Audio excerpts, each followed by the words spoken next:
नमस्कार अरुणाताई, तुम्हाला वाढदिवसाच्या खूप खूप शुभेच्छा.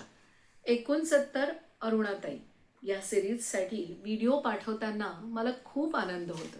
त्यासाठी अभिजातच्या सर्व टीमचे मनपूर्वक आभार. अरुणाताई, तुमची एक आठवण आहे माझ्याकडे. एका पुस्तक प्रदर्शनामध्ये मी रूपोत्सव हे तुमचं पुस्तक घेतलं होतं. त्या पुस्तकावर तुम्ही मला स्वाक्षरी देखील दिली होती. त्या तुमच्या ओळी वाचून मी आज या भागाला सुरुवात करणार आहे. चूड लावून प्राणांची कर आयुष्याची होळी, चूड लावून प्राणांची कर आयुष्याची होळी, तेव्हा कुठे जुळतील दोन कवितेच्या ओळी. रूपोत्सव या पुस्तकातला तुमचा जाई जुई हा लेख माझा खूप आवडता आहे. त्या लेखाचा काही भाग मी आज या व्हिडिओसाठी वाचणार आहे. कवी ना धो महानोरांनी गोळा केलेली पळसखेडची लोकगीतं वाचत होते. महानोरांच्या कवितेतले कितीतरी सुरूप शब्द, सुंदर कल्पना आणि सुरेल लय यांचं उगमस्थान कोणतं, हे जसं ही गाणी वाचताना उलगडतं ना, तसं आणखीही खूप काही मिळून जातं. त्या दिवशी असंच झालं. एका ओवी गुच्छातली सुरुवातीचीच ओवी वाचताना मी थबकले. इतकी नाजूक, इतकी घमघमती ओवी मी पूर्वी जणू वाचलीच नव्हती. असा तिनं मोह घातला. माळ्याच्या मळ्यात नुसती माळी न एकली, जाईच्या फुलांची हिनं काचोळी गुंफली. मळा माळ्याचा आहे, त्यानं जीवाभावानं फुलवलेला. आज मात्र तिथं माळीण एकटीच आहे, नुसती एकटी आहे. तिच्या एकटेपणाचं हे विशेषण सुद्धा पहा ना कसं बोलकं आहे. असा नुसता एकटेपणा अतिमृदू असतो, फार तरल असतो.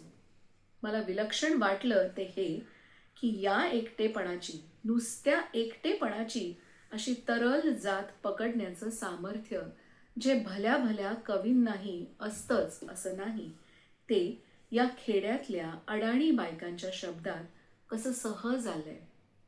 जाईच्या फुलांची काचोळी गुंफण्याच्या एका कल्पनेतूनच त्यांनी त्या माळिणीचा एकांत कसा नाजूक आणि घमघमता करून टाकलाय.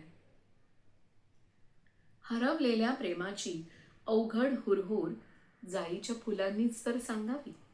मेघदूतातल्या यक्षानं नव्हे का मेघाजवळ आपल्या दूरच्या प्रियेचं वर्णन करताना तिला जाईचीच तर उपमा दिली आहे. तिचं विरहार्थ मोहक रूपडं जाईशिवाय दुसरं कोण उपमेने तोलणार. 5 पाकळ्यांचं हे शुभ्र फूल जुईपेक्षा जरा मोठं असतं हे खरंय, पण तरी त्याचं सुकुमारपण जराही उणावत नाही. नुसत्या नजरेनं कोमेजतील इतकी नाजूक ही फुलं. पाकळ्या जुईपेक्षा जरा रुंद, आकारानंही मोठ्या. संध्याकाळी वेलीवर या कळ्या एका मागून एक उमलतात ना, तेव्हा त्या गंधानं काळजात एक दुखरी कळ उठते. जगण्याच्या ओघात मागे पडलेलं आणि प्रयत्नपूर्वक दूर केलेलं कितीतरी पुन्हा जीवाला बिलगतं. अशा वेळी ती जाई जाई राहत नाही, आपल्याच मनाचं ते एक वेगळं रूप बनतं. खरं तर जाई, जुई, चमेली, सायली, नेवाळी ही सगळी एकाच जातीची फुलं. जुईची बहरलेली वेल पाहणं हा एक भाग्ययोगच आहे. 3 दलं असलेली पानं, मधल्या जरा लांबट दलानं पानाच्या आकाराला दिलेली स्वतःची मोडणी, नाजूक लवलवीत फांद्या आणि अगदी इवल्याशा 5 शुभ्र पाकळ्यांची फुलं. पावसाच्या सुरुवातीलाच तिच्या बहराला सुरुवात होते. तिच्या भोवती भिरभिरणाऱ्या पावसाच्या तुषारांमध्ये तिचा गोड कोवळा गंध भरून जातो. कवी अनिलांनी असंच तिचं एक अंग निथळतं रूप एका दशपदीत गुंफलंय. मादकता जाते मार्दवी विरून, सौंदर्य सोज्वळा आड दडते. सोलीव सुखाचे एक स्वप्नच जीवाला जागेपणी पडते. हे सोलीव सुखाचं स्वप्न कित्येक शतकांपूर्वी रामगिरीवर विरहोत्कंठित एकांतवास भोगणाऱ्या कालिदासाच्या यक्षानं एकदा जागेपणीच पाहिलं होतं. पाण्यानं भरलेल्या कृष्ण मेघाला आपला दूत म्हणून पाठवताना अलकेपर्यंतचा सगळा मार्ग या यक्षानं डोळ्यांपुढे आणला. त्याला ओघानेच आठवला अवंतीचा प्रदेश. तिथले वननद्यांचे प्रवाह त्याला आठवले आणि तीरांवरची उद्यानही आठवली. तिथं बहरलेल्या फुलांची आठवण करताना त्याला प्रथम आठवली ती जुईची सुंदर जाळी. कुसुमाग्रजांनी भाषांतर केलंय. रम्य जुईचे पुढे ताटवे रान नदीच्या तीरी, भिजतील कलिका शिंपडता तू नाजूक पहिल्या सरी. या नाजूक पहिल्या सरींचं आणि जुईचं नातं काही वेगळं आहे हे खरंच. आता परवाचीच गोष्ट आठवाना. ज्येष्ठातले पहिले काळे ढग आकाशात आले तेव्हाची गोष्ट, तुमची आणि माझीही. पाऊस आला आला म्हणताना एकदम सर येतेच. मातीचा वास घरादारातून वाड्या वाड्यांमधून दरवळून उठतो. संध्याकाळी घरी परतायच्या वेळीही मध्येच एखादी सर गिरकी घेत उतरते, पार भिजवून टाकते. छत्रीचं ओझं आणलं नाही याचं बरं वाटतं मनाला. तशा गार मनानं पाय उचलताना एखाद्या कोपऱ्यावरून एक कोवळा पण अतिमधुर वास येतो. पाय नकळत थबकतात. एखादं इटुकलं पोर हातातला गजऱ्याचा झुपका एकदम पुढे करतं. तो पावसाळ्यातला पहिला वहिला जुईचा गजरा हाती घेताना मन कसं साईचं झालं होतं आठवतंय ना? चमेली आणि जाई यांच्यामध्ये तसा फारसा फरक नाहीच. कुणी कुणी तर जाईलाच चमेली म्हणतात. पाकळ्यांमागची तांबूस छटा जरा जास्त मिरवणारी, जरा जास्तच उठावाचा गंध असणारी ही जाईची जुळी बहीणच म्हणा ना. तिचं आणि जाईचं शास्त्रीय नाव सुद्धा एकच आहे, तेव्हा जुळी म्हटलेलंच बरं.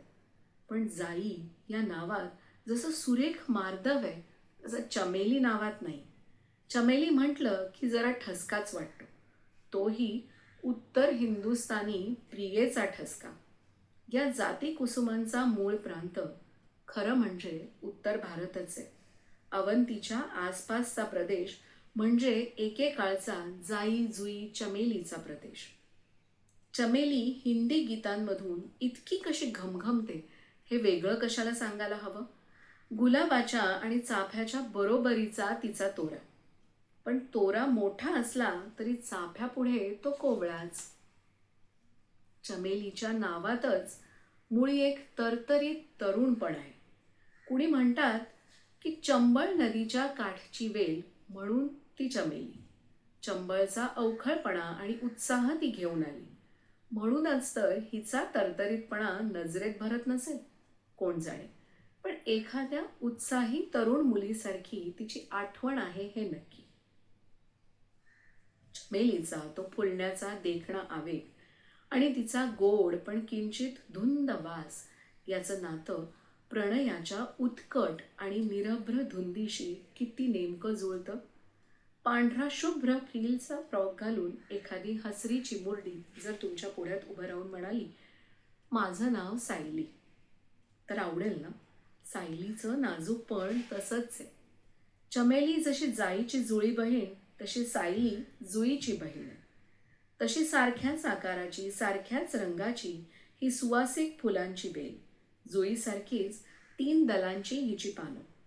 पण जुईसारखं मधलं दल लांबट नसतं, तेही इतर 2 पानांएवढंच असतं. आणि फूल जाईसारखंच अति कोवळं. इंदिराबाईंसारखी कवयित्री या कोवळेपणाची काळजी करत पावसालाही दटावते. नको नको रे पावसा असा धिंगाणा अवेळी, माझे घर चंद्रमौळी आणि दारात सायली. खरंच या फुलांची दंगा मस्ती नयेच करू. फक्त एखाद्या हलक्या कोवळ्या मूडमध्ये केसात त्यांचा अर्ध उमलता गजरा माळावा, बस. आणि अशी मागणी सगळी फुलं थोडीच करतात. पण सायली करते, जुई, जाई, चमेलीही करते. ही सगळी संध्याकाळी उमलणारी फुलं दिवसभराचे व्याप ताप दूर करून संधी प्रकाश पसरत येतो. रात्रीच्या निवांत प्रहरांच्या गळ्यात हलकेच आपले हात टाकतो आणि त्यांच्या कुशीत मिटून जातो. या हलक्या संधिकालीन गारव्याच्या शिरशिरत्या वेळी उमलतात ही फुलं. त्यांची कोवळी, त्यांचा दुखावून सुखावणारा वास आणि त्यांची चांदणी उमलणं, या सगळ्याचा जो सूक्ष्म तरल आनंद होतो ना, त्याचं वर्णन करताच नाही यायचं आणि करूही नये. फक्त कधी कुणाला फारा दिवसांनी भेटताना 4 जाईजुईची फुलं द्यावी. कधी निरोपाचा हात हलवताना जाईजुईचा झुपका पुढे आलेला असावा. कधी अगदी एकटं असताना जाईजुईवरचं चांदणं सोबतीला घ्यावं. आणि कधी वेलीवर मनसोक्त फुललेली ही फुलं घनदाट गंधानं दरवळताना काही बाही आठवून रडू आलं तर रडावंही. आयुष्यातल्या सगळ्या कोवळेपणाचं रूप म्हणजे ही फुलं. हे कळण्याच्या वेळा नेहमी थोड्याच येतात. धन्यवाद.